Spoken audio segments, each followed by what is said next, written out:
மாண்புமிகு இந்து சமய அறநிலைத்துறை அமைச்சர் அன்பு தம்பி சேகர் பாபு அவர்களே, மரியாதைக்குரிய செயலாளர் சுதாகர் அவர்களே, சோ வேல் அவர்களே, புனிதவதி எத்திராசன் அவர்களே, பா ஸ்ரீராமன் அவர்களே, பருதி இளம் சுருதி அவர்களே, எனக்கு முன்னால் பேசி அமர்ந்த இரா சண்முக வடிவேல் ஐயா அவர்களே, என் அன்பு தம்பி பா விஜய் அவர்களே, தாயகம் கவி அவர்களே, கமலன் பிரசன்னா அவர்களே, முதல் தடவை நான் திராவிட முன்னேற்ற கழக மேடைக்கு வந்தது, ஒரு அரசியல் கட்சி மேடைக்கு வந்தது என்னுடைய அன்பு தம்பி சேகர் பாபு மூலமாக. கலைஞர் பிறந்தநாள் விழா, கலைஞருடைய பிறந்தநாள் விழா. கலைஞர் சீரியஸாக காவேரி ஹாஸ்பிட்டலில் படுத்துட்டு இருக்காரு. பெரியார் திடலில் அப்போ திமுக எதிர்கட்சியாக இருக்குது. சேகர் பாபு அவர்கள் அந்த மாவட்ட செயலாளராக இருக்கிறார். அப்போ என்னை அழைச்சாரு. பெரியார் திடலில் நான் கலைஞரை பற்றி பேசி, ஏன்னா அவருடைய டைலாக்ல 2 படம் நடிச்சிருக்கிறேன். ஸோ எடுத்தோன்னு அவருடைய வசனத்தை பேசினேன். எப்படி இருந்தாலும் கைதட்டி வாங்கல. அதனால மேலே ஏறணும்னு பேசணுமா? பூசாரி, நான் சாவுக்கு துணிந்து விட்டேன். எனக்கு தெரியும் நான் செய்ய போகும் காரியத்திற்கு எது உதவுது என்று. தூக்கு மேடை பரவாயில்லை. உழுந்து போன சமுதாயத்திலும் போன்ற பூசாரிகள் புண்ணியவான்கள் வேடம் போடும் நாடகத்தை விட்டுக் கொண்டிருக்கும் மக்கள் கூட்டத்திற்கு என்னுடைய செய்தி ஒரு பாடமாக இருக்கின்றது. பராசக்தி படத்தில் நடிகர் சிவாஜி அவர்கள் பேசுற வசனம், இந்த வசனத்தை எல்லாம் பேசி பெரிய அளவில் கைதட்டல் வாங்கிட்டேன். எனக்கு தம்பி சேகர் பாபு மேல இருக்கிற எனக்கு பெரிய மகிழ்ச்சி என்னன்னா, அறநிலையத்துறைக்குள் அதர்மம் உள்ளே வராமல் அறத்தோடு பாதுகாத்து நடந்து கொண்டிருக்கிறோம் சேகர் பாபு. பல பேர் சூழ்ச்சி பண்றாங்க, அறநிலையத்துறை அரசாங்கத்திட்ட இருக்கக்கூடாது, மதத்துக்குள்ள அரசியல் வரக்கூடாது அப்படின்ட்டு. இல்ல இப்படிப்பட்ட ஒரு பாதுகாப்பு நிச்சயமாக அறநிலையத்துறைக்கு அவசியம். அப்போ கலைஞர் பிறந்த நாள் கிடைச்சப்போ போயிட்டேன். ஏன்னா ஒரு படத்துல 2 படத்துல டைலாக் பேசி நடிச்சுக்கிறேன். என்னை பொறுத்த வரைக்கும் என்னுடைய வசனகர்த்தா நடிகர் அப்படின்னு போயிட்டேன்.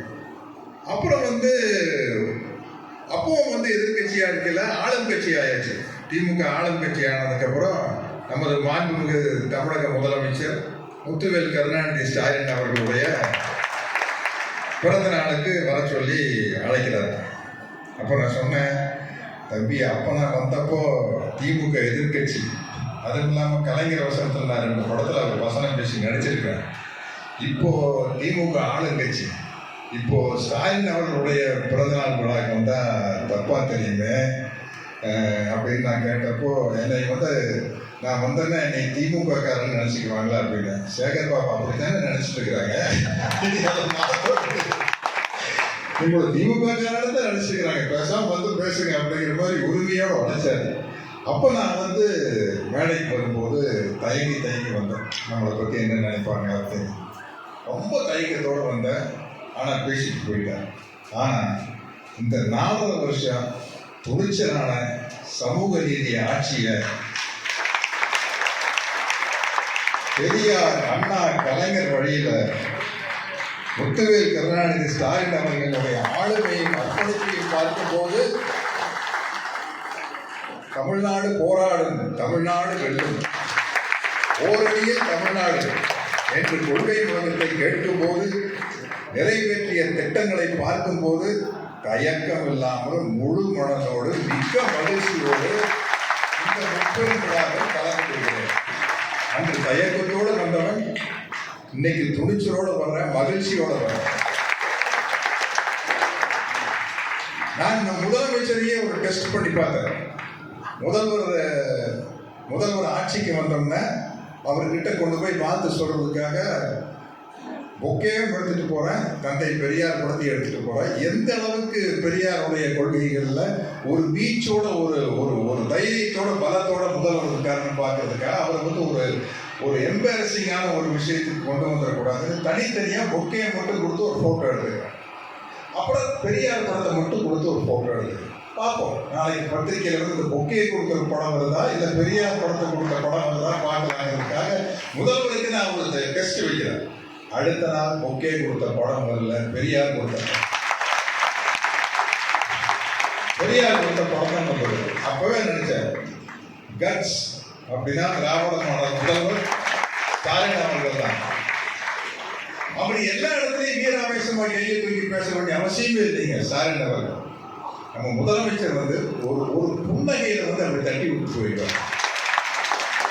சட்டசபையில கவர்னர் வெளிநடப்பு பண்ணாருன்னா ஒரு சின்ன சிரி, அவ்வளவுதான்.